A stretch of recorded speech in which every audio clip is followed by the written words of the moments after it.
Hello everyone, मैं वैभव सिंह आप सबका स्वागत करता हूं मार्गदर्शन शिक्षा केंद्र यूट्यूब चैनल पे।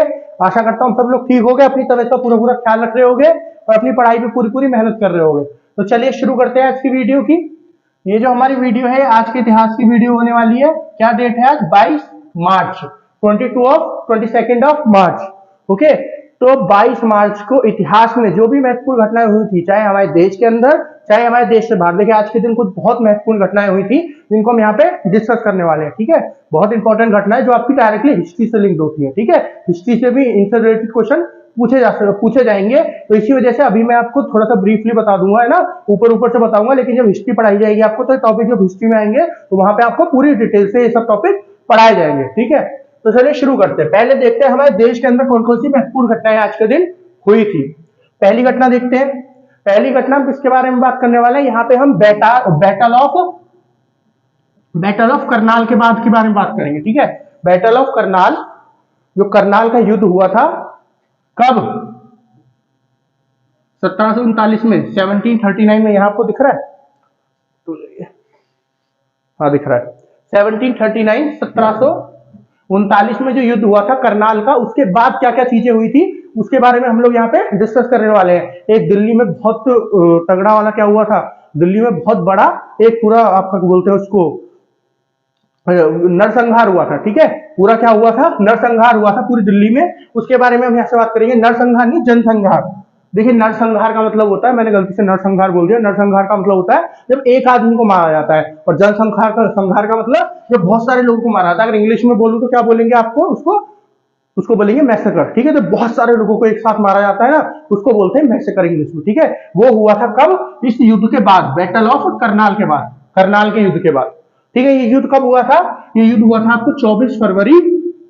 ये सारी डिटेल मैं आपको ऑलरेडी पढ़ा चुका हूँ, क्योंकि जब मैंने आपको 24 फरवरी की आज के इतिहास पढ़ाया था ना, 24 फरवरी को वाली न्यूज में मैंने ली थी, जिसमें मैंने आपको करनाल की जो युद्ध था इसके बारे में बताया था, किस किस के बीच में हुआ था, क्यों हुआ था, और उसके बाद क्या बताया था कि उसके बाद क्या हुआ था। तो आज हम बात करने वाले हैं इसके बाद जो हुआ था। ठीक है, क्योंकि आज के दिन से जनसंहार शुरू हुआ था। तो पहले हम ये न्यूज देख लेते हैं, उसके बाद मैं आपको सारी हिस्ट्री, बैटल ऑफ करनाल का जो युद्ध है यहां से सारा कुछ आपको बताने वाला हूं। पहले देखते हैं 22 मार्च 1739 को क्या हुआ। 22 मार्च 1739 को नादिर शाह ने अपनी सेना को दिल्ली में जनसंहार की इजाजत दी। तो ये युद्ध हुआ किसके बीच में था?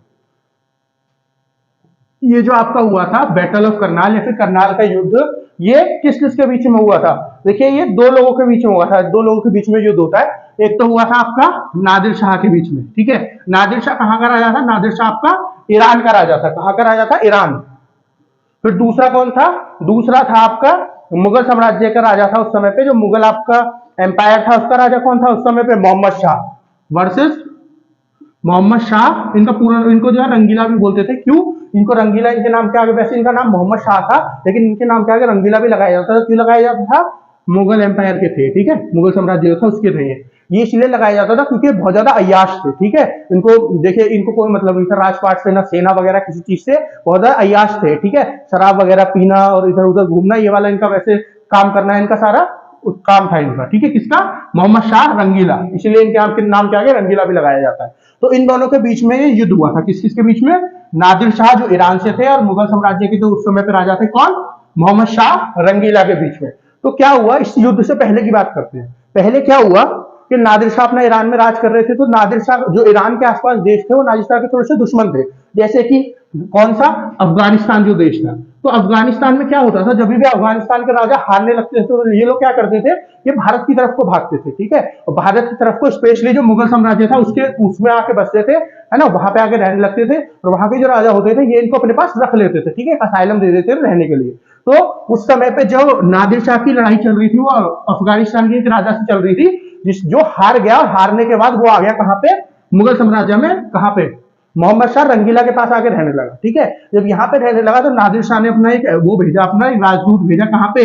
दिल्ली सल्तनत में, दिल्ली सल्तनत सॉरी मुगल एम्पायर में, दिल्ली में, क्योंकि दिल्ली इनकी राजधानी थी। तो यहाँ पे इन्होंने भेजा और इससे इन्होंने बोला कि ये जो आपने अफगानिस्तान का राजा जो अपने पास रख रखा है ना, इसको नादिर शाह के पास कर दो, है ना, नादिर शाह को इसको दे दो। क्यों? क्योंकि ये हमारा दुश्मन है और इसको मारना है हमको। लेकिन उस समय पे देखिए मुगल साम्राज्य तो सबसे बड़ा साम्राज्य था, ठीक है, भले ही राजा ये मजबूत नहीं था, लेकिन मुगल साम्राज्य उस समय पे सबसे बड़ा साम्राज्य, सबसे अमीर साम्राज्य हुआ करता था पूरी दुनिया का, ठीक है। तो ये अपनी पूरी ईगो में थे, इन्होंने कह दिया नहीं हम वापस नहीं कर रहे, हमारे दोस्त है, अफगानिस्तान के जो राजा हमारे दोस्त है। अब इस बात से जो है नादिर शाह को बहुत खराब लगा, इसको बहुत गुस्सा आया कि मेरे से ऐसे कैसे मना कर दी, ठीक है, क्योंकि नादिर शाह भी अपनी ईरान में बहुत बड़ा राजा था, इसको बुरा लगा कि मेरी बेइज्जती हो गई। तो पहला कारण तो ये था। दूसरा कारण क्या था कि नादिर शाह को भी पता था कि जो मुगल साम्राज्य है बहुत बड़ा साम्राज्य है, तो इसने भी सोचा कि देखो हमारे पास एक कारण तो है इनके ऊपर युद्ध बोलने के लिए, दूसरा कारण ये है कि हम जाके इनको लूट लेंगे, लुटेरे तो थे ही है, ये जितने भी अफगानिस्तान के, ईरान के जितने भी राजा हुआ करते थे कौन थे, सबके सब लुटेरे ज्यादा हुआ करते थे। तो इन्होंने सोचा कि अटैक करेंगे, अगर जीत गए तो सही है, जीत गए तो फिर दिल्ली लूट के ले आएंगे, है ना, बहुत सारा सोना लूट के ले आएंगे वहां से। ये सोच के इन्होंने क्या किया, ये दो कारण इनके पास थे। पहला कारण अफगानिस्तान का जो राजा रखा हुआ था मुगल साम्राज्य ने, मुगल साम्राज्य ने उस समय पे। दूसरा जो इनकी वेल्थ थी, वेल्थ मतलब जो इनके पास सोना हीरे जवाहरात चीजें थी, सब कुछ था। ये दो कारण थे जिसकी वजह से नादिर शाह ने हमला किया मुगल साम्राज्य पे। तो इन दोनों के बीच में युद्ध हुआ। कहां पे युद्ध हुआ इन दोनों के बीच में? करनाल में। करनाल कहां पे? हरियाणा में पड़ता है आज के समय पे। तो यही करनाल पे हुआ युद्ध इन दोनों के बीच में, नादिर शाह और मुगल साम्राज्य के बीच में, मोहम्मद शाह रंगीला के बीच में। Battle of Karnal, battle of Karnal कब हुई? 24 फरवरी 1739, 1793 को। देखिए 3 घंटे में ये युद्ध खत्म हो गया था। 3 घंटे में ये युद्ध खत्म हो गया था पूरी तरह से। नादिर शाह ने 3 घंटे में हरा दिया था मुगल साम्राज्य को। भले ही कितनी बड़ी सेना थी मुगल साम्राज्य की, लेकिन राजा एक तो नाकार है, ठीक है, राजा किसी काम का नहीं है। दूसरी, जब ये राजा अपने अय्याशी में लगा हुआ था तो कोई सेना भी इनकी पर्टिकुलरली बनी हुई नहीं थी, क्योंकि अगर सेना को, ताकतवर सेना को बनाए रखना है तो राजा को फोकस तो करना पड़ेगा सेना के ऊपर, तभी तो सेना बनेगी अच्छे से। लेकिन जब राजा का फोकस नहीं है, वो अपने अय्याशी में लगा हुआ है, तो सेना भी इधर उधर बिखरी हुई थी। फिर इसने जब पता चला कि नादिर शाह हमला करने वाला है, तो ऐसी सेना जल्दी से इकट्ठी कर ली, ठीक है, ऐसी सेना इकट्ठी कर ली। वो सेना 3 घंटे में, 3 घंटे में हार गई। देखिए, जो जब इब्राहिम लोदी को बाबर ने हराया था, इब्राहिम लोदी को पहले पानीपत के युद्ध में किसने हराया था? बाबर ने हराया था। जब मुगल साम्राज्य की स्थापना करी थी इब्राहिम लोदी को हरा के, दिल्ली सल्तनत को खत्म करके, लोदी साम्राज्य को खत्म करके, वो युद्ध 6 घंटे चला था। 6 घंटे में बाबर ने इसको हराया था, इब्राहिम लोदी को, सेना को। और यहाँ पे मुगल साम्राज्य को कितने, तो वही वाले समझिए जैसे मुगल साम्राज्य हमारे यहाँ पे आया था, अब मुगल साम्राज्य को कोई हटाने वाला आ गया, उसने और 3 घंटे में कर दिया, और 3 घंटे कम में खत्म कर दिया युद्ध। तो जब 3 घंटे कम में युद्ध खत्म हो गया, तो क्या हुआ फिर? उसके बाद नादिर शाह जो आगे बढ़ा और जाके दिल्ली में रहा राजा की तरह, है ना, क्योंकि अब जो हार गया इसका साम्राज्य तो किसके पास आ गया? जो जीत गया उसके पास आ गया। तो नादिर शाह के पास आ गया ये मुगल साम्राज्य। लेकिन देखिए नादिर शाह ने कभी ये नहीं बोला था कि इस साम्राज्य को मैं कब्जा लूंगा, ठीक है, इसका बस ये कहना था यहाँ पे जाएंगे हम लोग, कुछ दिन रहेंगे, और रहने के बाद अपना वहां से पैसे वैसे लेके और जो कुछ लेना है ना, वो सब लेके वहां से आ जाएंगे। घोड़े वगैरह, हाथी वगैरह, ये सब चीजें चलती थी उस समय पे, पैसे और क्या बोलते हैं उसको, कुछ गुलाम ले आएंगे, महिला बच्चे पुरुष जो भी लाने होंगे कुछ गुलाम ले आएंगे, ऐसे सब ये सोच के वहां पे गए। अब क्या हुआ, बात है 21 मार्च की, सब कुछ बढ़िया अच्छे से ये युद्ध खत्म हुआ। नादिर शाह जो है यहाँ पे जाके रहने लगा। नादिर शाह ने जब ये हार गया था, आपका मोहम्मद शाह रंगीला हार गया, तो मोहम्मद शाह रंगीला ने हाथ जोड़े नादिर शाह के कि देखो मेरा साम्राज्य मत लूटो, मुझे मत, मतलब मेरे साम्राज्य लूटो मत, जो आप चाहिए मैं आपको दे दूंगा, और आप जो है मेरे साम्राज्य में किसी को मारना मत, ठीक है। तो इसी वजह से नादिर शाह ने क्या कहा कि ठीक है हम किसी को नहीं मार रहे, हम जो है आ रहे हैं वहां पर रहेंगे, तुम जाओ और हमारा स्वागत का इंतजाम करो, ठीक है। तो बहुत अच्छा स्वागत हुआ नादिर शाह का दिल्ली में, और बहुत अच्छे से रही है, महीने भर हो गया इनको रहते रहते वहां पे। तो 21 मार्च को क्या हुआ, जब नादिर शाह जाएंगे तो इनकी पूरी सेना भी वहां पे जाएगी। तो जब युद्ध होता है, ठीक है, अभी भी आज के टाइम में भी बात करूं अगर मैं, तो जब युद्ध होता है तो युद्ध के समय पे, युद्ध के थोड़े दिन बाद तक क्या होता है, बहुत सारा जो है महंगाई बढ़ जाती है, ठीक है, महंगाई बढ़ जाती है बहुत ज्यादा। तो इसी तरह जो दिल्ली था, जो दिल्ली की मार्केट थी उस समय पे, ठीक है, चांदनी चौक की मार्केट थी, और भी बहुत सारी मार्केट थी, आज के समय पे भी है वो बहुत सारी मार्केट। यहाँ पे क्या था, महंगाई जो है बहुत ज्यादा बढ़ गई, इन्फ्लेशन बहुत ज्यादा बढ़ गया, इन्फ्लेशन महंगाई को इंग्लिश में कहते हैं, ठीक है, बढ़ गया। तो जब एक बार नादिर शाह की जो सेना थी, देखो सैनिक कहां गए, 21 मार्च को यहाँ गए दिल्ली की मार्केट में, वहां से कुछ सामान खरीदने के लिए, ठीक है।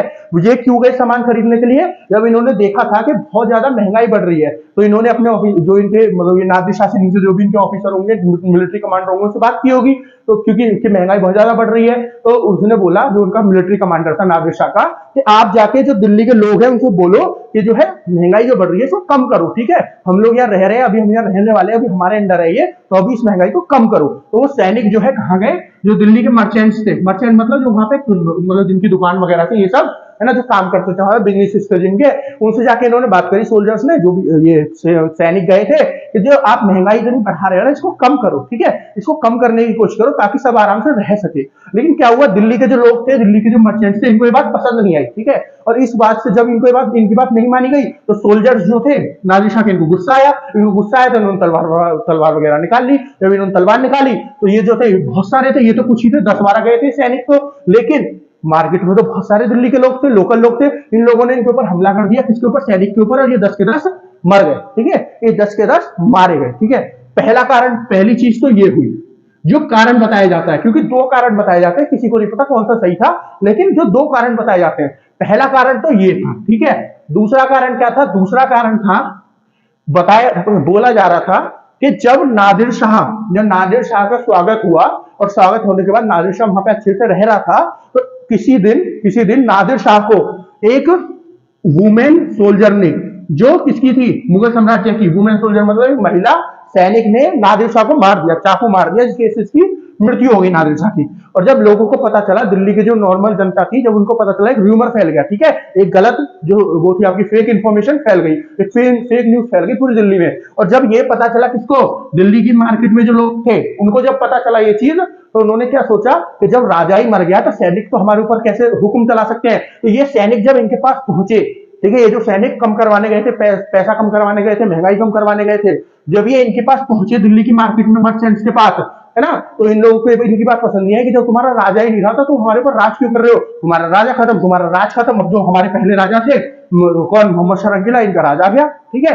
तो इसी वजह से, इसी गुस्से में इन्होंने इनके ऊपर अटैक कर दिया, और ये सोल्जर जो है मर गए। ये 2 कारण बताए जाते हैं, है ना, ये सोल्जर जो मरे इस चीज के, ठीक है, समझ रहे हो आप। देखिए दोनों कारण ही मिले जुले हैं, क्यों, क्योंकि देखो ये महंगाई कम करवाने गए, ये पहले वाले कारण में भी है, दूसरे वाले कारण में भी है ना, और इन्होंने इनके ऊपर अटैक किया, ये पहले वाले कारण में भी है, दूसरे वाले कारण में भी है, ठीक है ना। इनका जो ट्रिगरिंग पॉइंट है वो ये था कि इन्होंने तलवार निकाल ली, जो पहले वाले में है, फिर दूसरे वाले में जो है कि इनको पता चल गया नादिर शाह मर गया, इस वजह से निश्चिंत होकर इनके ऊपर अटैक करने लगे।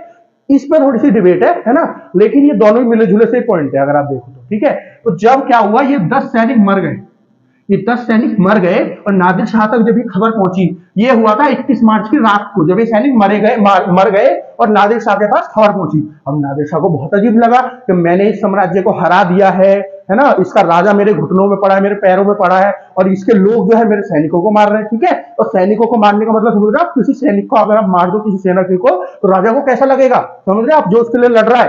तो इस बात का नादिर शाह को बहुत बुरा लगा, तो नादिर शाह को बहुत बुरा इस बात का लगा। तो नेक्स्ट दिन, अगले दिन नादिर शाह कहां पहुंचा, नादिर शाह अगले दिन पहुंचा, बाहर गया नादिर शाह, ठीक है, बाहर वहां पे एक मस्जिद थी, उस मस्जिद में कौन गया, उस मस्जिद में गया कौन, आपका नादिर शाह। मस्जिद का नाम था सुनहरी मस्जिद, सुनहरी मस्जिद एक मस्जिद थी। यहाँ पे अगले दिन कब, 22 मार्च को नादिर शाह यहाँ सुनहरी मस्जिद के ऊपर पहुंचा, उसकी सीढ़ियों पर पहुंचा, और इसने वहां जाके अपनी मयान वो होती है, जिसमें तलवार रखी जाती है, उसे तलवार को निकाल के ऐसे खड़ा किया, ठीक है। जब तलवार को निकाल कर खड़ा करता था ना कोई राजा, तो इसका संदेश क्या होता था कि वो अपनी सेना को बता रहा है कि जिसको मार सकते हो मार दो, जिसको मार सकते हो मारो, जब तक कि ये तलवार दोबारा से मैदान के अंदर ना घुस जाए ना, जब तक जिसको मार सकते हो मारो। तो जैसे ही अपनी तलवार निकाल के ऐसे खड़ी करी किसने, नादिर शाह ने, जितनी पूरी सेना थी, जितने भी सैनिक थे इनके, इन्होंने दिल्ली के लोगों को मारना शुरू कर दिया, ठीक है, दिल्ली के लोगों को मारना शुरू कर दिया। पूरे 6 घंटे तक चला था ये कार्यक्रम, कितने, 6 घंटे तक, बिना किसी ने किसी का हाथ नहीं रोका, किसी भी सोल्जर का, किसी भी सैनिक का, और इन्होंने सबको मारा दिल्ली में, ठीक है। बताया जाता है, जो किताबें उस समय की लिखी गई हैं, है ना, उसके उस समय के बारे में बताया गया है कि दिल्ली की सड़कों पे, पेड़ों पे, जो उस समय पे मुगल गार्डन थे, मुगल्स ने वहां पे, जो मुगल साम्राज्य था इनके राजाओं ने वहां पे बहुत बड़े बड़े गार्डन बनवा रखे थे, फूल पत्तियों से ऐसे, कि हरा रंग नहीं दिख रहा था पत्तियों पे, लाल ही लाल कलर दिख रहा था, सड़कों पे, पत्तियों पे, पेड़ों के ऊपर, फूलों के ऊपर, इतने लोग मरे थे। एस्टिमेट बताते हैं कि 30 से 40 हजार के आसपास लोगों को मार दिया गया था 6 घंटे के अंदर, ठीक है। और ये तो उस समय के जो वैसे एस्टिमेट बताते हैं, रियल नंबर तो देखो किसी को नहीं पता होता, रियल नंबर तो हमेशा 2 से 3 गुना फालतू ही होता है, 2 से 3 गुना फालतू ही होता है रियल नंबर, तो समझ रहे हो आप, जो भी बताया जाता है उससे। तो 30 से 40 गुना, तो 30 से 40 हजार तो बताए जाते हैं लोग उस समय में मारे गए, ठीक है। जितने भी मार्केट में लोग इन लोगों को दिखे, चाहे हिंदू हो, चाहे मुस्लिम हो, चाहे कोई भी धर्म पे हो, ठीक है, जो दिल्ली के थे वो सबको इन सैनिकों ने मारना शुरू कर दिया, और मारा पूरे 6 घंटे तक, जब तक कि नादिर शाह ने अपनी तलवार दोबारा से मयान के अंदर न डाल दी, घुसा न दी मयान के अंदर, तब तक के लिए मारते रहे, ठीक है। पूरे 6 घंटे तक ये कार्यक्रम चला, बहुत सारे लोगों को मारा, इसीलिए इसको क्या बोलते हैं, जनसंहार, ठीक है।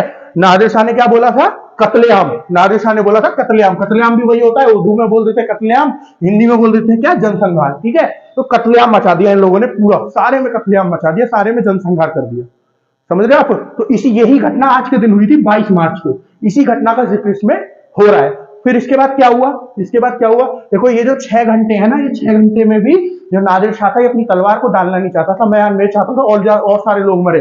लेकिन जो ये मोहम्मद शाह रंगीला, जब इसको पता चला ना इतने सारे लोग मर रहे हैं, तो ये जाके नादिर शाह के घुटनों में, मतलब पैरों में पड़ गया, हाथ जोड़ दिए इसने, और जो अपने वो था ना महल की चाबी, है ना, जो इसका हीरे जवाहरात कमरे में रखे रहते होंगे, उसकी चाबी, सब चीज की चाबी नादिर शाह को दे दी कि आपको जो चाहिए ले जाओ, मेरा पूरा राजपाट ले जाओ, पूरी जायदाद ले जाओ, मेरी जो चाहिए वो ले जाओ, हीरा जवाहरात जो चाहिए, लेकिन मेरे लोगों को छोड़ दो, ठीक है। नादिर शाह ने ऐसा कहा, आपने इतने सारे लोगों को मार दिया, अब इनको छोड़ दो, ठीक है।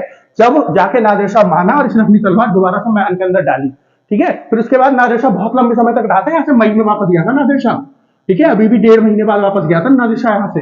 फिर जब नादिर शाह यहाँ से गया तो कोहिनूर, कोहिनूर जो हीरा है ये कहां पे था, मुगल साम्राज्य के पास था, समझ रहे आप। मुगल साम्राज्य से जो कोहिनूर हीरा अफगानिस्तान लेके गया था, अफगानिस्तान नहीं, अफगानिस्तान बोल दो, ईरान बोल दो, वो कौन लेके गया था, उसी वाले इलाके में कौन लेके गया था, नादिर शाह लेके गया था, ठीक है। नादिर शाह से कौन छीन, नादिर शाह था या ईरान लेके गया, ईरान से अफगानिस्तानियों ने छीन लिया, मैंने बताया ना ईरान और अफगानिस्तान वालों की दुश्मनी रहती थी, अफगानिस्तान ने छीन लिया। अफगानिस्तान से कौन छीन लेके ले आए, अफगानिस्तान से छीन के ले आए सिख साम्राज्य के रंजीत सिंह, महाराजा रंजीत सिंह, और उनके बेटे से दिलीप सिंह से छीन लिया अंग्रेजों ने, जो 10 साल का लड़का था उनका। वैसे अंग्रेज बोलते हैं हम बहुत महान थे, पर चलो ठीक है, उसके बारे में आज हम डिस्कस नहीं कर रहे हैं, आज हम दूसरा टॉपिक डिस्कस कर रहे हैं, ठीक है।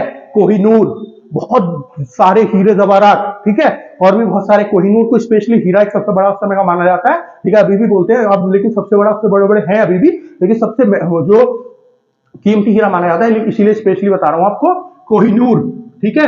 एक शाहजहां का सिंहासन था, कौन सा, पीकॉक सिंहासन बोलते थे उसको, ठीक है, पीकॉक सिंहासन बोलते थे उसको, समझ रहे आप। उसको लेके चला गया, वो भी अंग्रेजों के पास है इस समय पे, पीकॉक सिंहासन, उनका जो वो है आपका म्यूजियम है, उसके अंदर इन्होंने रखा हुआ है पीकॉक सिंहासन।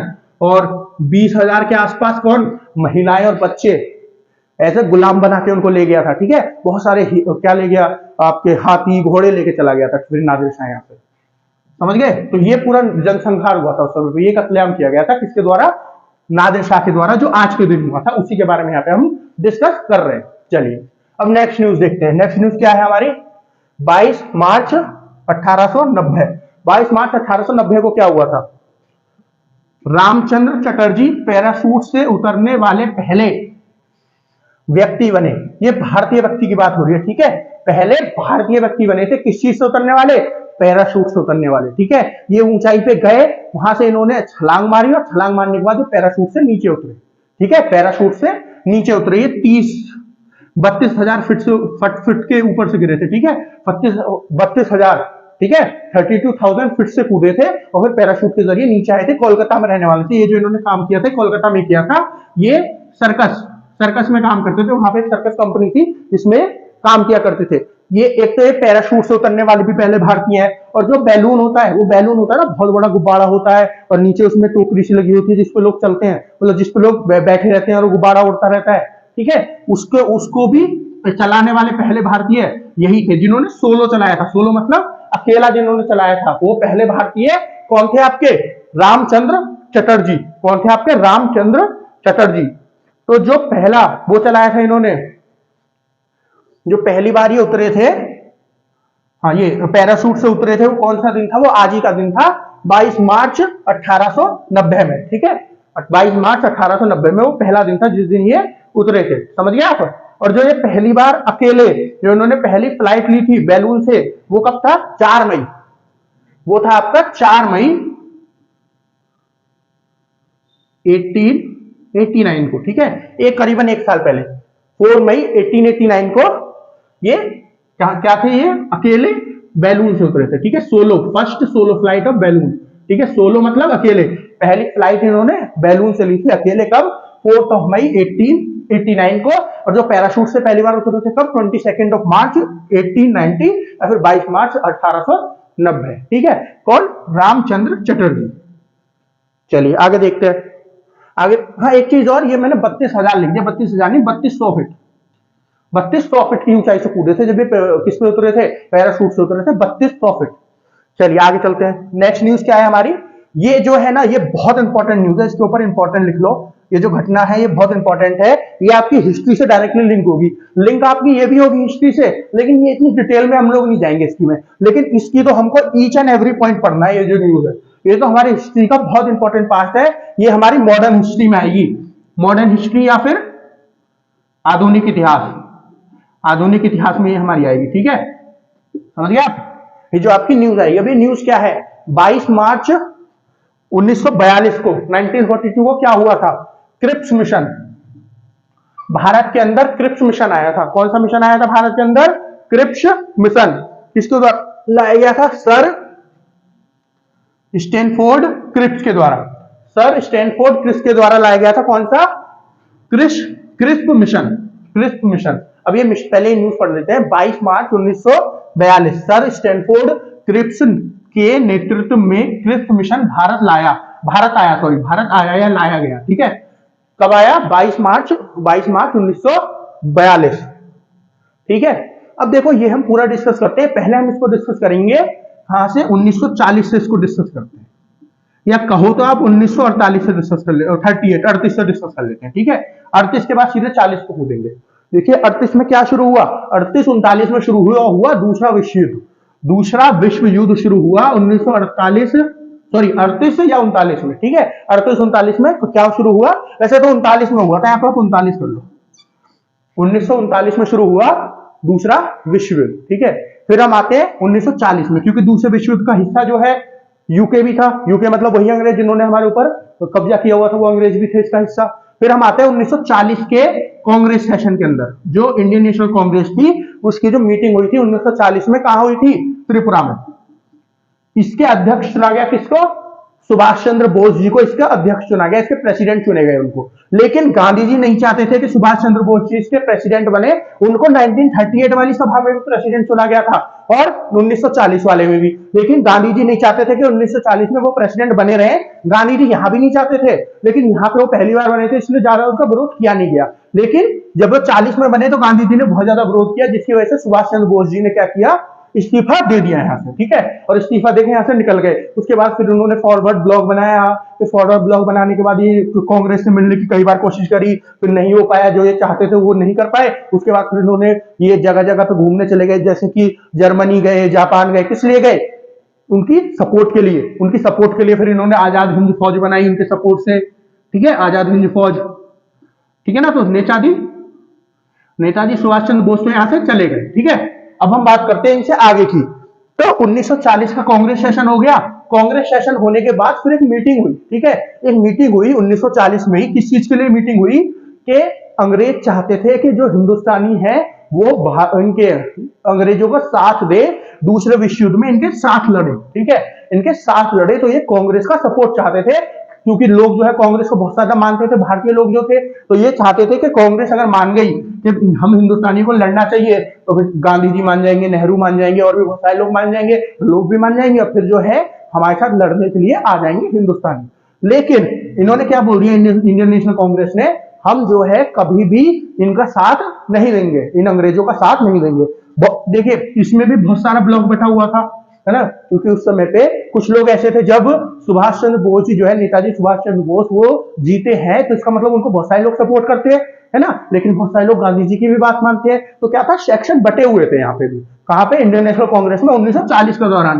तो जब इनसे इनके बीच में डील साइन हो गई, मतलब इन्होंने आपस में रेजोल्यूशन निकाल लिया कि अंग्रेजों को मदद नहीं करनी है, फिर कुछ नेताओं ने बोला जो सुभाष चंद्र बोस जी को सपोर्ट करते थे, जो सुभाष चंद्र बोस जी बोलते थे, क्या बोलते थे कि देखो ये जो अंग्रेज इस समय पे दूसरे विश्व युद्ध में फंसे हुए हैं ना, ये बहुत अच्छा समय है, हमको अपन अंग्रेज वहां फंसे हुए हैं, जर्मनी उनको अच्छे से तोड़ रहा है, वहां पे हिंदुस्तान में हमको अंग्रेजों के खिलाफ कुछ ना कुछ आंदोलन शुरू कर देना चाहिए, सत्याग्रह जैसा, जिससे जो है अंग्रेज वहां भी कमजोर है, यहाँ भी कमजोर हो जाएंगे, और उसके बाद क्या होगा, उसके बाद ये हमारे देश को छोड़ के जाने की आशंका इनकी बढ़ जाएगी। लेकिन कांग्रेस का क्या कहना था, जैसे नेताजी, जैसे आपके गांधी जी हो गए, और जो गांधी जी के को मानने वाले बहुत सारे लोग थे, नेहरू जी हो गए, ये क्या कहते थे, इनका कहना था देखो अंग्रेज जो हैं वहां पे पहले से फंसे हुए हैं, अगर हमने यहाँ पे भी आंदोलन शुरू कर दिया तो फिर क्या होगा, ये अच्छी बात नहीं है, ठीक है, जब वो वहां से सब वो हो जाएंगे खत्म, जब हम आंदोलन शुरू करेंगे। पता नहीं क्या सोच थी इनकी, पर ठीक है, इन्होंने ऐसा सोचा। इस सोच के खिलाफ मैं इस सोच को नहीं मानता हूँ, इस सोच मैं बोल रहा हूँ, पता नहीं क्या सोच थी, पर चले ठीक है, जिसका जैसा मानना था उस समय पे। तो इन्होंने क्या बोला, गांधी जी ने बोला कि देखो उस समय, इस समय पे वहां पे फंसे हैं और हम भी यहाँ पे शुरू कर देंगे कोई आंदोलन, तो अच्छा नहीं होगा। दूसरा कारण क्या दिया गांधी जी ने, दूसरा कारण दिया कि अभी कांग्रेस जो है काफी हद तक खुद ही बटी हुई है, अभी कांग्रेस काफी हद तक खुद ही बटी हुई है, तो फिर हम ऐसे में कैसे आंदोलन शुरू कर दें। ये तो सही बात थी इनकी, गांधी जी की ये बात तो सही थी कि ऐसे में आंदोलन सही नहीं है करना, है ना। तो यहाँ पे आंदोलन किया नहीं गया, ठीक है, यहाँ पे आंदोलन किया नहीं गया। फिर उसके बाद सब कुछ बढ़िया चलता रहा, हमारी इन लोगों की बात हो गई है कांग्रेस की, हमें आगे कुछ करना नहीं है। फिर 1941 वाला हुआ, इंडियन नेशनल कांग्रेस का क्या हुआ, 1941 वाला इंडियन नेशनल कांग्रेस का, रामगढ़ में, झारखंड के पास, झारखंड के अंदर ही जगह है, झारखंड की जो राजधानी है ना इस समय पे, कौन, रांची, उसी के पास पड़ता है, उसी से थोड़ी सी दूर है क्या, रामगढ़। तो रामगढ़ में क्या हुआ, इंडियन नेशनल कांग्रेस का मीटिंग हुई, सेशन हुआ, और इन्होंने इसमें क्या डिसाइड किया कि देखो अंग्रेजों की तो हेल्प हमको करनी नहीं है, ठीक है, अंग्रेजों की हेल्प हमको करनी नहीं है, वो तो यही डिसाइड हो गया था 1940 वाले में। दूसरी चीज क्या बोला इन्होंने, दूसरी चीज इन्होंने बोला, देखो यहाँ पे तो इन्होंने बिल्कुल ही मना कर दिया था, कोई आंदोलन हम नहीं करेंगे इनके खिलाफ, लेकिन यहाँ पे इन्होंने बोला, जो बाकी गांधी जी वाले लोग थे, इन्होंने बोला कि हम करेंगे आंदोलन, करेंगे, लेकिन अभी थोड़ी स्थिति सही होने दो, अभी हम सबको एक साथ आने दो, जो अभी अलग अलग हो रहे, मैंने बताया था ना यहाँ पे ग्रुप बटे हुए थे, तो धीरे धीरे एक साथ आने दो, लोगों को एक साथ होने दो, और हम फिर क्या करेंगे, शुरू करेंगे, ठीक है, सत्याग्रह करना है या फिर कुछ भी करना, जो भी हमें करना है आंदोलन, उसको शुरू करेंगे थोड़े दिन में, लेकिन अभी रुक जाओ, समझ गए आप। फिर तीसरी चीज इन्होंने क्या बोली, तीसरी चीज बोली कि हम अंग्रेजों से, क्योंकि ये जो अभी भी बटे हुए हैं ना लोग, तो जो सुभाष चंद्र बोस जी के साइड थे, उनका कहना था कि अगर हमने आंदोलन अभी शुरू नहीं किया ना, तो जब अंग्रेज बच जाएंगे वहां से, मतलब वो जीत जाएंगे, नहीं जीतेंगे, जो भी होगा, तो जब वो लड़ाई खत्म करने के बाद हमारे पास आएंगे, तो उनका वो पता है, हमको कभी भी पूरी आजादी नहीं देंगे, वो हमको डोमिनो स्टेटस दे देंगे, या फिर आजादी देंगे नहीं बिल्कुल भी, है ना, क्योंकि उस समय वो पावरफुल होंगे अगर जीत के आए होंगे, तो समझ रहे आप, तो हम उनके ऊपर दबाव बना नहीं सकते। तो इसी वजह से गांधी जी ने क्या बोला, या फिर गांधी जी या नेहरू जी ने बोला, जो गांधी जी वाला सेक्ट था, जो गांधी जी वाला आपका ग्रुप था, उसने बोला कि हम कभी भी डोमिनेंट स्टेटस नहीं लेंगे। डोमिनेंट स्टेटस मतलब मैंने पहले भी आपको समझा रखा है, एक बार और बता रहा हूं, डोमिनेंट स्टेटस मतलब कि पूर्ण आजादी नहीं मिलेगी, पूरी तरह आजादी नहीं मिलेगी, जो इंटरनल मैटर होंगे, जो अंतरीय मामले होंगे देश के, वो देश के जो सरकार है वो संभालेगी और वो अपना कॉन्स्टिट्यूशन बना सकती है, लेकिन जो बाहर के मामले होंगे, फॉरेन मिनिस्ट्री, मिलिट्री वगैरह और ये सब जो होंगे, वो जो दूसरी पावर होगी वो संभालेगी, जैसे यहाँ पे अंग्रेज थे, यहाँ पे ब्रिटिशर्स थे, वो संभालेंगे, ठीक है, ये होता है डोमिनो स्टेटस। तो इन लोगों ने डिसाइड कर लिया इंडियन नेशनल कांग्रेस से कि हम डोमिनो स्टेटस कभी नहीं लेंगे, ठीक है, हमको पूरी आजादी चाहिए। तो यहाँ पे क्या क्या डिसाइड हुआ, पूरी आजादी चाहिए, ठीक है, हम जो है थोड़े दिन बाद क्या शुरू करेंगे, आंदोलन भी शुरू करेंगे, ठीक है, थोड़े दिन बाद आंदोलन भी शुरू कर देंगे, ठीक है। ये हो गई यहाँ पे सब कुछ बढ़िया। यहाँ पे मीटिंग हुई, मार्च में हुई थी मीटिंग, ये जो मीटिंग हुई थी मार्च में हुई थी मीटिंग, ये हो गई मीटिंग। अब क्या हुआ, मीटिंग हो गई, सब कुछ बढ़िया हुआ, अब धीरे धीरे आगे बढ़ी, थोड़ी सी कुछ घटनाएं हुई, कहां पे, दूसरे विश्व युद्ध में, दूसरे विश्व युद्ध में कुछ घटनाएं हुई, ये घटनाएं बहुत महत्वपूर्ण है। अब ये घटना कौन कौन सी हुई जो दूसरे विश्व युद्ध में इस समय पे हुई, ये आपकी घटनाएं हुई। सबसे पहले, हाँ सबसे पहले आप घटनाएं सुनिए, नहीं घटनाएं से पहले एक और प्लान आया था, अगस्त प्लान नाम से, अगस्त प्लान नाम से, अगस्त प्लान नाम से एक प्लान आया, किसका, अंग्रेजों के द्वारा, जो इन्होंने इंडियंस को दिया, ठीक है, क्योंकि इनको हमारी मदद की जरूरत थी, ठीक है। तो अगस्त प्लान आया जो 8 अगस्त को आया था, इसी वजह से इसका नाम अगस्त प्लान रख दिया था, ठीक है। इसको कोई स्पेशल लीडर लेके नहीं आया था, तो कोई इन्होंने मिनिस्टर भेजा हो या कोई नहीं, इन्होंने सीधे जो वाइस रॉय थे उनसे बोल दिया कि ऐसे करके इनको प्लान बता दो। अब ये प्लान क्या था, इसमें पहली जो शर्त, जो पहली चीज बोली अंग्रेजों ने कि हम आपको डोमिनेंट स्टेटस देंगे, ठीक है, डोमिनेंट स्टेटस देंगे।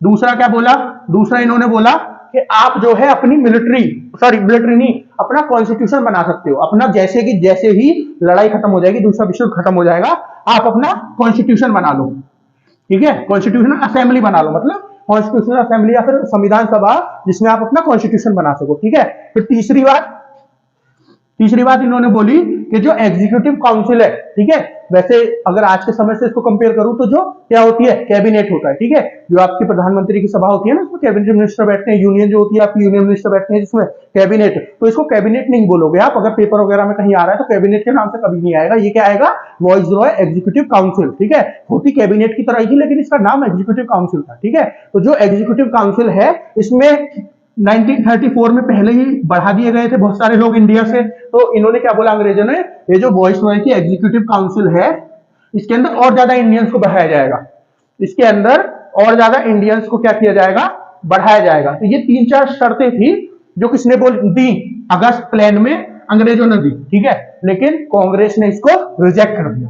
कांग्रेस ने क्या बोला कि देखो जो पहली शर्त है ना आपकी, यही बकवास है, क्यों, क्योंकि हमको डोमिनो स्टेटस चाहिए ही नहीं, हमको तो पूरी की पूरी आजादी चाहिए, फुल प्रूफ आजादी, ठीक है। तो ये यहीं पे कैंसिल हो गया, ठीक है, यहीं पे कैंसिल हो गया, इसको कांग्रेस ने भी रिजेक्ट कर दिया और मुस्लिम लीग ने भी रिजेक्ट कर दिया, ठीक है, तो मुस्लिम लीग जिन्ना वाली चल रही थी उसने भी रिजेक्ट कर दिया, समझ रहे हो आप। फिर जब ये आंदोलन ये जो था प्लान जो कैंसिल हो गया तो अंग्रेज इस बात से बहुत नाराज हुए, जब अंग्रेज नाराज हुए तो अंग्रेजों ने क्या किया, बहुत सारे लीडर, बड़े बड़े जो कांग्रेस के लीडर थे इनको पकड़ पकड़ के जेल में डालना शुरू कर दिया, ठीक है। जो प्रेस थी, प्रेस मतलब जो मीडिया होती है ना, जो उस समय पे ये वाली मीडिया तो थी नहीं टीवी वाली, उस समय पे कैसी थी, ज्यादातर थी पर कम थी, इंडिया में तो थी नहीं, मेरे हिसाब से मुश्किल से होगी, मुझे कोई कंफर्म नहीं पता, हो सकता है हो भी, दूरदर्शन वगैरह उसमें पे हो, लेकिन कंफर्म नहीं है, मैं बता दूंगा आपको कंफर्म करके। लेकिन प्रिंट मीडिया तो थी, न्यूज़पेपर वगैरह में आर्टिकल तो छपते थे, मैगजीन वगैरह तो छपती थी, तो ये कोई ना छापे इस चीज को भी रोक दिया, है ना, ये सब चीज रोक दी, प्रेस वगैरह ये सब रोक के, और जो बड़े बड़े लीडर्स थे कांग्रेस के इनको जेल में डालना शुरू कर दिया। अब जब ये जेल में डालना शुरू कर दिया तो बहुत सारे लीडर किसके पास गए, गांधी जी के पास गए कि अब क्या करें, इन्होंने हम लोगों को जेल में डालना शुरू कर दिया, हम जैसे लोगों को, तो गांधी जी ने बोला अब समय आ गया इंडिविजुअल सत्याग्रह शुरू करने का। इंडिविजुअल सत्याग्रह मतलब कि पूरा देश एक साथ मिलकर सत्याग्रह आंदोलन नहीं करेगा, अंग्रेजों का विरोध नहीं करेगा, पूरा देश नहीं, हर एक आदमी अपनी गली, अपने मोहल्ले, अपने घर में क्या करेगा, अपने शहर में आंदोलन अकेला बढ़ के करेगा, ठीक है, पूरा ग्रुप का इंतजार नहीं करेगा, पूरा ग्रुप आएगा उसके साथ हम जुड़ जाएंगे, नहीं, हर एक आदमी को अपने अपने घर से उठना है और ये आंदोलन शुरू करना है, ठीक है, हर एक आदमी को। तो ये हुआ आपका इंडिविजुअल आंदोलन, इंडिविजुअल मतलब एक आदमी के ऊपर, ठीक है, एक अकेले के ऊपर जो होगा, तो जो सत्याग्रह हर एक आदमी को अपने तरफ से शुरू करना है, तो ये इंडिविजुअल सत्याग्रह जो शुरू हो गया। अब अंग्रेज जो है बहुत ज्यादा दबाव में आ गए थे, तो इन्होंने और सारे मिनिस्टर्स को क्या करना शुरू कर दिया, जेल में डालना शुरू कर दिया। ये आया था 8 अगस्त 1941 को प्लान, ठीक है, 8 अगस्त 1941 को। अभी हम 41 पे चल रहे हैं, अभी 42 से थोड़ी सी दूर है, ठीक है, अभी हम अगस्त में चल रहे हैं, ठीक है ना, समझ गए। अब समझिए आगे क्या हुआ, अब आते हैं हम लोग जून।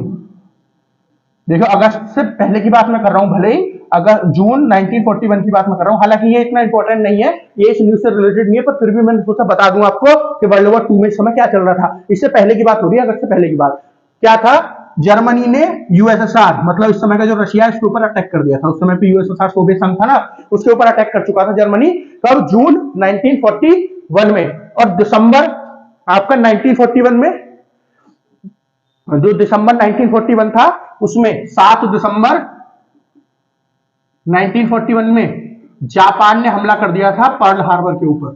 पर्ल हार्बर क्या था, पर्ल हार्बर के ऊपर मैं आपको पहले भी आज के इतिहास में पढ़ा चुका हूं, पर सुन लीजिए।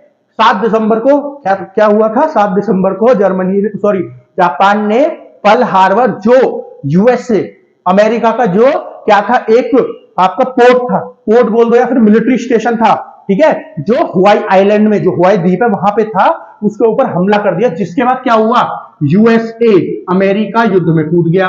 कब, दिसंबर 1941 यहां पे जब यूएसएसआर के हम ऊपर हमला हुआ, रशिया के ऊपर, जो आज के समय का रशिया है, तो रशिया भी लड़ाई में कूद गया। इससे पहले रशिया और यूएसए दोनों ही लड़ाई में नहीं थे दूसरे विश्व युद्ध में, लेकिन ये कूद गए विश्व युद्ध में, ठीक है, समझ गया आप। ये तो हो गया इन दोनों के विश्व युद्ध में कूदने का, ये दूसरे विश्व युद्ध में भी चल रहा था, ठीक है। अब एक चीज और समझिए, फरवरी 1942 को क्या हुआ, फरवरी 1942 में सिंगापुर जो जगह है, सिंगापुर आप सब जानते हो, मैप आपने देखा होगा, ये जो स्टेट ऑफ मलक्का है, यहाँ के बिल्कुल टिप पे आता है स्टेट ऑफ मलक्का, इसी के द्वारा ऑपरेट किया जाता है, इंडोनेशिया इसके द्वारा। ये सिंगापुर पहुंच गया जापान वालों के हाथ में।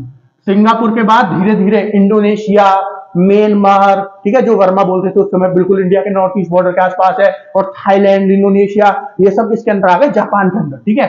ये जापान इन सबको क्यों कब्जा रहा था? जापान क्योंकि देखो जर्मनी और इटली तो यूरोप में काम कर रहे थे, है ना, ये तीनों थे ना एक साथ, जर्मनी, इटली और जापान, और बाकी दूसरी तरफ ये यूएस, फ्रांस, यूके, यूएसएसआर, ये सब थे एक तरफ, ठीक है। तो जो जर्मनी और इटली थे ये काम कर रहे थे कहां पे? ये काम कर रहे थे यूरोप में, और इस समय पे जर्मनी, इटली और जापान जो है बिल्कुल चरम पे थे, बहुत अच्छी तरह से लड़ रहे थे, सबको हराते चल रहे थे, ठीक है। और दूसरे वाले भी नीचे थे, है ना। फ्रांस के ऊपर कब्जा कर लिया था जर्मनी ने, और इटली ने आधे से ज्यादा जो वो है यूरोप, उसके ऊपर कब्जा कर लिया था। और जापान ने ये जो नॉर्थ ईस्ट, ये जो हमारा एशिया वाला हिस्सा है पूरा पैसिफिक ओशन से मिला हुआ, है ना, जो आपका कोरिया है, फिर आपका ये जो चाइना वाला इलाका है जो बिल्कुल उससे मिला हुआ है पानी से, पैसिफिक ओशन से, ताइवान वाला इलाका जो है, फिर नीचे वियतनाम, फिलीपींस, ये सब जो देश हैं आपके, सिंगापुर, इन सब पे कब्जा कर लिया, बर्मा, इंडोनेशिया, वियतनाम, है ना, लाओस, है ना, ये सब जो देश हैं इन सब के ऊपर किसने हमला कर लिया, किसने इनको कब्जे में कर लिया? जापान ने, ठीक है। अब जापान पहुंच गया बिल्कुल इंडिया की बॉर्डर पर, फरवरी 1942 में जापान पहुंच गया बिल्कुल इंडिया की बॉर्डर तक। क्यों? क्योंकि म्यांमार वर्मा जो है, आज जिसको म्यांमार कहते हैं, वो इंडिया की नॉर्थ ईस्ट बॉर्डर से बिल्कुल मिला हुआ है, समझ रहे हो। नागालैंड और ये सारी जो स्टेट है हमारी, ये सारी जो स्टेट है इनसे मिला हुआ है। अब खतरा हो गया कि इंडिया के ऊपर अटैक करेगा अगला। अब जापान इन सबको क्यों कब्जा रहा था? क्योंकि यहाँ पे अंग्रेजों का राज था, ठीक है। जो आज के समय इनकी जो इंडोनेशिया की अपनी कंट्री अलग है, इंडोनेशिया की सरकार है, उसमें जापान वहां की अलग है, जो बाकी और देश है ना, उस समय ऐसा था नहीं, अंग्रेजों का राज था सारे में, तो अंग्रेजों को बाकी सब तो कब्जा लिया था। अब बारी थी किसकी? इंडिया की। इंडिया जो है अंग्रेजों की सबसे बड़ी कैश काउ थी। कैश काउ मतलब जहां से सबसे ज्यादा पैसा उठाते थे अंग्रेज। जो अंग्रेजों की डेवलपमेंट, इतना बड़ा देश बन गया, इतना सारा पैसा है, इतनी सुंदर सुंदर जगह है, वो कहां से आता है? इंडिया से जो पैसा उठाया था, चोरी किया था, वही सब है वो, समझ रहे हो आप। तो अब इंडिया के ऊपर हमला हो रहा था, बल्कि इंडिया की बहुत सारी सिटीज जैसे चेन्नई, है ना, कोलकाता और नॉर्थ ईस्ट स्टेट की बहुत सारी स्टेट्स के ऊपर तो बमबारी की भी गई थी, किसके द्वारा? जापान के द्वारा, समझ रहे हो आप। तो ये सब के ऊपर जब हमला होने लगा तो आ गया मार्च, फरवरी के बाद मार्च आ गया। जब मार्च आया आपका, तो अंग्रेज जो बहुत ज्यादा परेशान हो गए, उधर यूरोप में तो जर्मनी और इटली पेल रहे हैं इनको, और नीचे इनको जापान पेल रहा है। अब क्या करें ये लोग, ठीक है, समझ रहे हो। फिर दूसरी तरफ से यूएसएसआर, फ्रांस हो गया आपका, और जो और यूरोप के देश है और यूएसए, इनके ऊपर दबाव डाल रहे हैं। क्या दबाव डाल रहे हैं? कि इतनी बड़ी कॉलोनी है आपके पास, जिससे आपने इतने पैसे कमाए, 38 करोड़ की आबादी है इंडिया की बात कर रहा हूं मैं, यहां से आप 100, 200, 1000 सोल्जर नहीं निकाल पा रहे, इतने कमजोर हो क्या आप? ये सब भी बात चल रही थी। तो अंग्रेजों बहुत ज्यादा मजबूर हो चुके थे इस टाइम पे, अंग्रेज जो ब्रिटिशर्स थे आपके, बहुत ज्यादा मजबूर हो गए। तो इन्होंने क्या किया, जितने भी लीडर को ये इंडिविजुअल सत्याग्रह के दौरान और ये जो अगस्त प्लान जो हुआ था इसके दौरान अरेस्ट किया था, इन सबको इन्होंने बाहर निकाला। बाहर निकाल के इन्होंने बोला कि देखो अब सब कुछ आप छोड़ दो, कि हमको ये चाहिए वो चाहिए, अगर आपको डोमिनो स्टेटस चाहिए तो कल के कल आप डोमिनो स्टेटस ले लो, लेकिन हमारी करो मदद, वरना जापान आपके देश को कब्जा लेगा, ठीक है। अभी तक तो देखो खतरा था नहीं इंडिया के ऊपर, क्योंकि अभी तक तो कोई भी लीडर कह सकता था अरे हमारे ऊपर थोड़ी बमबारी हो रही है, हमारा देश थोड़ी जा रहा है, जो हम इनकी लड़ाई में लड़े। लेकिन अब लड़ाई इंडिया तक आ गई थी, इंडिया की दहलीज तक पहुंच गई थी लड़ाई, ठीक है। अब बहुत सारे लीडर्स के नीचे क्या बात हुई, क्या करें, है क्या करें, क्या इनकी मदद करें कि नहीं करें? तो गांधी जी, नेहरू ये सोच भी रहे थे कि मदद कर देते हैं, लेकिन पूरी आजादी चाहिए हमको, डोमिनेट स्टेटस नहीं चाहिए लड़ाई खत्म होते ही, समझ रहे आप। पूरी आजादी मतलब सॉरी आज के आज ही चाहिए। इन्होंने बोला पूरी आजादी आज के आज ही चाहिए, आपको लिखना होगा, पूरी आजादी मिलेगी, ठीक है। अभी जो बहुत इंपॉर्टेंट मंत्रालय है उनको हमारी तरफ अभी कर दो, हमारे पक्ष में अभी कर दो, बाकी जो बाद में बचेंगे उनको लड़ाई की बात कर देना, ठीक है। लेकिन अंग्रेज इस चीज को मान नहीं रहे थे कि नहीं हम नहीं देंगे, हम ना डोमिनो स्टेटस ही देंगे। तो इस चीज में क्या हुआ, बहुत सारे जो गांधी जी को पहले सपोर्ट कर रहे थे, कौन, जैसे राजगोपालाचार्य, सरदार वल्लभ भाई पटेल, इन सब ने क्या हुआ, जो गांधी जी को सपोर्ट कर रहे थे, गांधी जी से बोले कि हम इतने समय हो गए हमारा, है ना, हम आपकी बात मान रहे हैं, लेकिन अंग्रेज तो आपकी बात मान ही नहीं रहे, हमने इतने आराम से बात कर ली, शांति से बात कर ली, ठीक है। लग रहा है अब हमको कुछ ऐसा अपनाना ही पड़ेगा, कुछ आपका अहिंसा वाला रास्ता अपनाना ही पड़ेगा ताकि अंग्रेज मान जाए, ठीक है। सॉरी हिंसा वाला, अहिंसा नहीं, अहिंसा वाला रास्ता तो गांधी जी का था, तो हिंसा वाला रास्ता अपनाना ही पड़ेगा, ठीक है। तो ये थोड़े से अलग हो गए, कौन, नेहरू गांधी एक तरफ हो गए, और जो सरदार वल्लभ भाई पटेल और राजगोपालाचार्य और जो 2-4 लीडर होंगे वो इनके तरफ हो गए, ठीक है। तो ये थोड़े से अलग हो गए थे यहाँ पे। तो अंग्रेज जो है मान तो रहे नहीं थे, ठीक है, अंग्रेज मान नहीं रहे थे। फिर अंग्रेज जो है, जब ये इंडियन नेशनल कांग्रेस भी नहीं मान रही कि हमको पूरी आजादी चाहिए, अंग्रेज कह रहे हैं हमको क्या, हम आपको क्या देंगे, हम आपको डोमिनो स्टेटस देंगे। फिर अंग्रेज एक और प्लान के साथ आए, कौन सा प्लान, क्रिप्स प्लान, जो आया भारत में 22 मार्च 1942 को इंडिया में आया, 1942 को इंडिया में आया। जो कौन लेके आए? सर स्टैनफोर्ड क्रिप्स लेके आए। इस मिशन, इस वाले जो मिशन था आपका, इसमें क्या क्या लिखा हुआ था, इसमें क्या क्या देने वाले थे अंग्रेज हमको? इसमें देने वाले थे, पहला पॉइंट यहां दिख रहा है आपको नीचे, एक मिनट रुक, हाँ जगह है। पहला पॉइंट डोमिनो स्टेटस, पहला पॉइंट डोमिनो स्टेटस, वही जो चल रहा था। देखो ये जो आया था ना अगस्त प्लान, ये जो 8 अगस्त वाला प्लान था जो 1941 में आया था, बिल्कुल इसी के जैसा था ये भी क्रिप्स प्लान जो है, ठीक है, थोड़ा बहुत फर्क आया था बस। तो डोमिनो स्टेटस जो इसकी शर्त थी वो की वही थी। दूसरी इसकी शर्त क्या थी? दूसरी शर्त थी इसकी कि कॉन्स्टिट्यूशनल असेंबली आप बना लो, वो भी यही की। तीसरी क्या थी? एग्जीक्यूटिव काउंसिल जो है उसको बढ़ा दिया जाएगा वॉइस रॉयल्टी को, वो भी यही की थी, ठीक है, वो भी यही थी, ठीक है। चौथी चीज क्या थी? इन्होंने यहां पे बोला कि डिफेंस को छोड़ के आप जिससे रिलेशन, अभी तक क्या था यहां पे, क्या था कि डिफेंस और फॉरेन मिनिस्ट्री सब अंग्रेजों के अंदर रहेगी, लेकिन यहां पे बोला कि डिफेंस हमारे अंडर रहेगी। अंग्रेजों ने बोला लेकिन डिफेंस जो आप फॉरेन मिनिस्ट्री चाहते हो अपने अंदर रख लो, आप जिस देश से चाहो रिश्ते बना सकते हो, यूएन को उससे जुड़ना चाहते हो, संयुक्त राष्ट्र से उससे जुड़ लो, जिससे जुड़ना चाहते हो उससे जुड़ लो, आप जिससे जुड़ना चाहते हो, ठीक है। ये बोला अंग्रेजों ने, ठीक है, तो फॉरेन मिनिस्ट्री आप ले सकते हो। और भी 2-4 शर्तें थी, लेकिन ये जो था ये भी क्या था, इंडियन नेशनल कांग्रेस ने मना कर दिया, ठीक है। इंडियन नेशनल कांग्रेस ने मना कर दिया। क्या बोला? तो देखो हमको ये चाहिए ही नहीं, हमको तो पूरी आजादी चाहिए, अगर हमारा सपोर्ट चाहिए तो पूरी आजादी दो हमें, वरना डोमिनो स्टेटस से कुछ नहीं होने वाला, ठीक है। इसको भी फिर क्या कर दिया, इसको भी जो है रिजेक्ट कर दिया था। और इसको रिजेक्ट करते ही गांधी जी ने 1942 में ही लॉन्च कर दिया। क्या? 1942 में लॉन्च कर दिया क्विट इंडिया मूवमेंट, अंग्रेजों भारत छोड़ो आंदोलन। क्विट इंडिया मूवमेंट मतलब क्विट मतलब छोड़ो, भारत को छोड़ो, तो क्विट इंडिया मूवमेंट मतलब भारत छोड़ो, अंग्रेजों भारत छोड़ो आंदोलन जो है, इसके द्वारा गांधी जी के द्वारा लॉन्च कर दिया गया। उसके बाद फिर आजाद हिंद फौज आ गई और ये सब पूरा फिर सिनेरियो हुआ था, ठीक है। उसको जब हिस्ट्री पढ़ेंगे, बाकी मैं पहले भी कई बार बता चुका हूं, है ना, लेकिन जब पढ़ेंगे जब बता दूंगा मैं आपको। वो भी आजाद हिंद फौज भी तो 1942 में आई थी ना भारत में, जब जापान की तरफ से वो लड़ी थी हमारे उनसे, जो हिंदुस्तानी जो ये वाली सेना थी, अंग्रेजों वाली सेना थी, उससे लड़ी थी, भले हार गई थी, लेकिन लड़ी थी यहीं पे। ये जो आपका बर्मा वाला इलाका है यहीं पे तो लड़ी थी, तो भैया नॉर्थ ईस्ट वाला जो इलाका है, तो वो सब हुआ। उसके बाद फिर पूरी हिस्ट्री, जब हिस्ट्री पढ़ाएंगे आपको तो सारा कुछ बता दूंगा मैं आपको। तो फिलहाल ये था आपका क्रिप्स, जो क्रिप्स आपका संदोल ये था मिशन था, ये था मिशन क्रिप्स मिशन। इसके आसपास पूरा बैकग्राउंड मैंने आपको बता दिया है, जो मुझे लगता है कि बताना आपके लिए पूरा बैकग्राउंड आपको क्लियर होना जरूरी था, तो मैंने आपको सारा कुछ बता दिया है, ठीक है। चलिए अब नेक्स्ट न्यूज पर चलते हैं अपनी पे।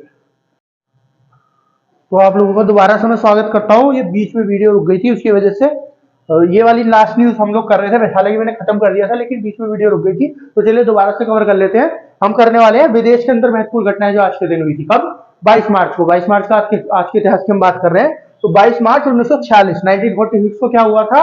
जॉर्डन को आजादी मिले, इसकी वजह से एक संधि साइन करी गई थी। किसके बीच में? किससे आजादी मिलनी थी जॉर्डन को? ब्रिटिशर्स से, मतलब अंग्रेजों से, यूके वालों से, जिन्होंने हमारे ऊपर राज किया था, उन्हीं से। तो ब्रिटेन ने जॉर्डन को आजाद करने के लिए संधि पर हस्ताक्षर किए। कब किए?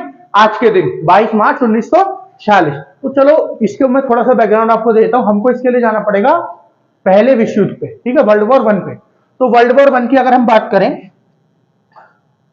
वर्ल्ड वॉर 1 में कौन कौन था, कौन कौन एक दूसरे के खिलाफ लड़ रहा था? देखिए 2 फोर्सेस थी, एक तो थी आपकी सेंट्रल फोर्स और दूसरी थी आपकी क्या? एलाइड फोर्स, या सेंट्रल पावर कह लो, सेंट्रल पावर और एलाइड फोर्सेस, ठीक है। तो सेंट्रल पावर में कौन कौन थी? जर्मनी, ऑस्ट्रियन हंगेरियन एम्पायर और ओटोमन एम्पायर, ठीक है। और एलाइड फोर्सेस में कौन कौन था? आपका यूएस हो गया, यूके हो गया, फ्रांस हो गया, और आपका यूएसएसआर हो गया या रशिया हो गया, ठीक है। और बाकी जो यूरोप की कंट्री थी वो सारी किसमें थी? वो सारी थी आपकी जो आपकी एलाइड फोर्सेस। और जापान भी था, हाँ, पहले विश्व युद्ध में तो जापान और इटली भी इन्हीं के साथ था, ठीक है। दूसरे विश्व युद्ध में ये सेंट्रल पावर में चला गया था, लेकिन पहले में एलाइड फोर्सेस के साथ ही था, ठीक है। तो पहला विश्व युद्ध हारा कौन कौन? पहला विश्व युद्ध हारे जो आपकी सेंट्रल पावर थी, हार गई। तो ओटोमन एम्पायर जो है, ये ओटोमन एम्पायर कौन सा एम्पायर है? ओटोमन जो आपका साम्राज्य कौन सा है? ये टर्क्स जो मुस्लिम थे उनका एम्पायर है, ठीक है, टर्क्स जो मुस्लिम थे उनका एम्पायर है। और ये टर्क्स कौन सी है, जो टर्की है ना आज के समय का, टर्की जो देश है वहां से ये एम्पायर शुरू हुआ था और ये अपने चरम पे बहुत बड़ा एरिया कवर करता था। ये जो आपका सऊदी अरेबिया का पूरा एरिया है, सऊदी अरेबिया के नीचे ही जॉर्डन ओमान आते हैं ना देश, ये वाला पूरा एरिया, फिर उसके बाद इधर इजिप्ट वगैरह वाला एरिया, इजराइल पैलेस्टीन वाला जो आज के समय पे इजराइल पैलेस्टीन वाला एरिया वो वाला, और अफ्रीका का भी नॉर्थ का बहुत सारा एरिया ये कवर करता था। तो दूसरे पहले विश्व युद्ध के आसपास भी ये जो जॉर्डन वाला एरिया है वो यही कवर करता था, इसी के अंदर आता था, किसके अंदर, ओटोमन एम्पायर के अंदर। लेकिन जब ये हार गया, जब ये पहले विश्व युद्ध में हार गया ओटोमन एम्पायर, तो क्या हुआ, कुछ समय के लिए इसने अपने आप को आजाद कर लिया। किसने, जॉर्डन ने इससे बाहर निकल आया, ठीक है, इसका जो कब्जा था ओटोमन एम्पायर का इससे बाहर निकल आया, ठीक है ना। उसके बाद क्या हुआ, कुछ समय बाद इसको यूके ने कब्जा लिया, जो आपके अंग्रेज थे जिन्होंने हमारे ऊपर कब्जा कर रखा था, इन्होंने कब्जा लिया। इसने इसको कब कब्जाया, अंग्रेजों ने कब कब्जाया इसको, 11 अप्रैल 1921 में। कब, 11 अप्रैल 1921 में जॉर्डन को कब्जा लिया अंग्रेजों ने, ठीक है। हालांकि जब जॉर्डन जो है इससे बाहर हुआ था ओटोमन एम्पायर से, तो बहुत सपोर्ट किया था अंग्रेजों ने इसको, अंग्रेज वालों ने, फ्रांस वालों ने, लेकिन कुछ समय बाद ही इसको कब्जा लिया। देखिए कब्जाया कैसे, समझिए आप, कि जब ओटोमन एम्पायर, जर्मनी है ना, ऑस्ट्रियन हंगेरियन एम्पायर हार गए थे ना पहला विश्व युद्ध, तो ये जो कंट्रीज थी आपकी, यूएसएसआर, जो रशिया है आपका, जर्मनी तो हार गया ना, यूएसएसआर और आपका फ्रांस, आपका रशिया यूएसएसआर एक हो गया, इटली हो गया आपका, फ्रांस तो अलग, ये जो था आपका जापान से थोड़ा दूर था, यूएस से भी दूर था, फिर कौन सा बचा, यूके बचा। इन सब ने क्या किया, ये जो 3 कंट्री जो हारी थी आपकी, कौन कौन सी, ओटोमन एम्पायर हारा था, ऑस्ट्रियन हंगेरियन एम्पायर हारा था, जर्मनी, इनके बहुत सारे हिस्से कर करके बांट लिए, ठीक है। जो खुद की ये कंट्री थी वो छोटी छोटी रह गई और इन्होंने बहुत सारे हिस्से बांट लिए, ठीक है। तो उसी में जो ओटोमन एम्पायर का हिस्सा जॉर्डन वाला जो था, ये कुछ समय के लिए आजाद हुए, लेकिन जो ये हिस्सा था फिर अंग्रेजों ने कब्जा लिया, ठीक है। तो मेरा उसी के अंतर्गत तो जो इजराइल पैलेस्टीन वाला इलाका अंग्रेजों के अंदर आया था। जर्मनी जो 2 हिस्सों में बट गया था, ईस्ट जर्मनी, वेस्ट जर्मनी, ठीक है। वेस्ट जर्मनी आपका कहां चला गया, वेस्ट जर्मनी ये जो आपके यूके और फ्रांस वाले एरिया में आ गया, और ये जर्मनी था, और ईस्ट जर्मनी फ्रांस के उसके सॉरी यूएसएसआर या फिर रशिया के अंतर्गत आ गया। ये थे दोनों अलग अलग देश, लेकिन चलती किसकी थी वो वाली बात बता रहा हूं मैं आपको, इधर रशिया की चलती थी, इधर ये जो आपकी बाकी यूरोपियन कंट्री है, यूके फ्रांस, इन सब की चलती थी, ठीक है। ऐसे बहुत सारे, ऑस्ट्रियन हंगेरियन एम्पायर को अलग अलग कर दिया, ऑस्ट्रिया अलग कंट्री हो गया, हंगेरिया जो आपकी हंगरी अलग कंट्री होगा जो आज के समय पे भी है। ऐसे करके इन्होंने आपस में बांट दिए। तो जो जॉर्डन है वो 21 अप्रैल 1921 को किसके अंदर आ गया, ये आ गया आपका ब्रिटिशर्स के अंदर, मतलब अंग्रेजों के अंदर, ठीक है। फिर उसके बाद वही सब हुआ, प्रोटेस्ट इन्होंने करना शुरू किया, इनको अंग्रेज पसंद नहीं आया, जैसे हमारे यहाँ करते थे ऐसे इनके यहाँ पे करते थे। इनको एक आजाद देश बनना था, तो इस वजह से इन्होंने प्रोटेस्ट शुरू कर दिया करना। फिर प्रोटेस्ट शुरू करना कर दिया, तो एक समय पे आके जब अंग्रेजों को कुछ हुआ नहीं, दूसरा विश्व युद्ध जो है, ये अंग्रेज जो है इसमें बहुत ज्यादा कमजोर हो गए थे। दूसरे विश्व युद्ध के बाद तो अंग्रेज बहुत ज्यादा कमजोर हो गए थे। इंडिया को भी तो इसी समय के आसपास जो है इन्होंने संधि करी थी कि हम आपको आजाद कर देंगे 48 में, जून 48 में। हालांकि पहले ही आजाद करना पड़ा इनको, किसको, इंडिया को, है ना, क्योंकि इंडिया में बहुत ज्यादा दंगे भड़क गए थे हिंदुस्तान पाकिस्तान की वजह से, हिंदू मुस्लिम के बहुत सारे दंगे भड़क गए थे। तो इनको लगा कि कहीं हमारे ऊपर नाम ना जाए, अंग्रेजों को लगा कि हमने जो है ये जो दंगे हैं भड़कवाए हैं, है ना, तो इस हमको ऐसे छोड़ के चले गए पहले ये लोग, है ना। लेकिन जॉर्डन में ऐसा नहीं था, तो जॉर्डन में भी इन्होंने इसी समय पे संधि साइन करी इनको आजाद करने की, लेकिन इनको पूरे प्रॉपर 2 साल बाद आजाद किया। संधि कब साइन करी, 22 मार्च 1946 1946 को, और आजाद ये कब हुए, आजाद हुए आपके मई 1948 1948, मई 1948 में जाके आजाद हुआ कौन, जो आपका जॉर्डन था, यहां से अंग्रेजों के जो अंग्रेजों के अंदर आता था उससे। तो आज के लिए इतना ही, एक बार देख लीजिए आप बोर्ड पूरा, आशा करता हूं को सारा कुछ समझ में आ गया होगा। तो दोस्तों आशा करता हूं आपको सारा कुछ समझ में आ गया होगा। ये बीच में वीडियो रुक गई थी, मैंने करा दिया था पूरा, इसलिए दोबारा भी मैंने आपको करा दिया है। तो आशा करता हूं आपको सारा कुछ समझ में आ गया होगा, लेकिन फिर भी ऐसा कुछ है जो आपकी समझ में नहीं आया, तो आपको क्या करना है, कमेंट सेक्शन में कमेंट करके बताना है वीडियो देख के कि सर हमारी ये समझ नहीं आया। तो जो आपकी 23 मार्च की वीडियो होगी आज के इतिहास की, उसमें आपको सारा कुछ बता दूंगा जो आपकी समझ में नहीं आया। तो आज के लिए इतना ही। हमारा जो चैनल है मार्गदर्शन शिक्षक है, इसको सब्सक्राइब करें, हमारी वीडियो को लाइक करें, ज्यादा से ज्यादा शेयर करें, हमको सपोर्ट करें, और ऐसे ही हमारी वीडियो को लाइक और शेयर करते रहें प्लीज। तो आज के लिए इतना ही, मिलते हैं आपसे कल, तब तक के लिए धन्यवाद।